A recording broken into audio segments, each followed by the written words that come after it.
funérailles nationales pour John McCain, héros américain. Les États-Unis organisent samedi à la cathédrale de Washington des funérailles nationales pour John McCain, héros américain. Point d'orgue d'une semaine d'hommage que le président Donald Trump a ostensiblement ignoré.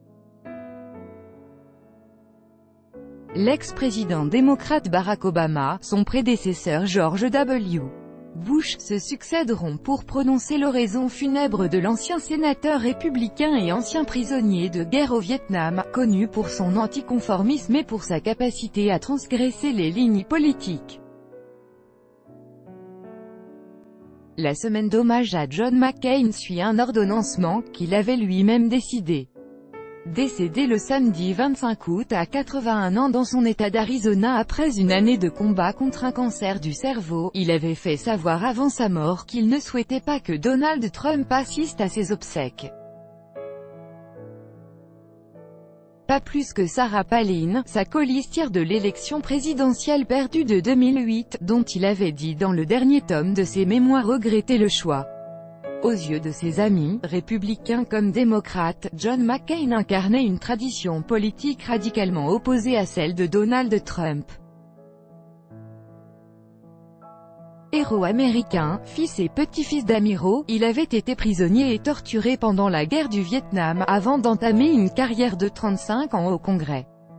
John McCain copyright AFP, Gale Roma, nous partagions, malgré nos différences, une fidélité à quelque chose de plus élevé, les idéaux pour lesquels des générations entières d'Américains et d'immigrés se sont battus et se sont sacrifiés, a dit de lui Barack Obama, dont le discours samedi devrait être le temps fort des cérémonies.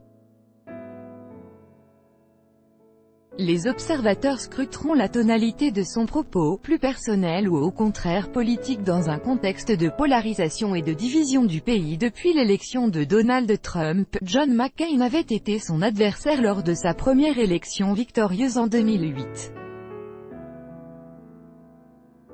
Il avait aussi sauvé sa réforme du système de santé, l'Obamacare, une dizaine d'années plus tard au Sénat, en votant contre un projet de réforme voulu par Donald Trump, un opposant à Poutine, mais c'est plus récemment qu'il avait décoché ses flèches les plus acérées contre l'actuel président, en qualifiant mi-juillet sa rencontre controversée avec Vladimir Poutine à Helsinki un des pires moments de l'histoire de la présidence américaine. Cindy McCain, la femme du sénateur John McCain, se recueille devant le cercueil de son défunt époux, le 31 août 2018, au Capitole à Washington. Copyright AFP, Nicolas Cam. Donald Trump sera absent samedi à la cathédrale de Washington. Il y déléguera son plus proche collaborateur, le général John Kelly ainsi que son ministre de la Défense Jim Mattis et son conseiller à la sécurité nationale John Bolton.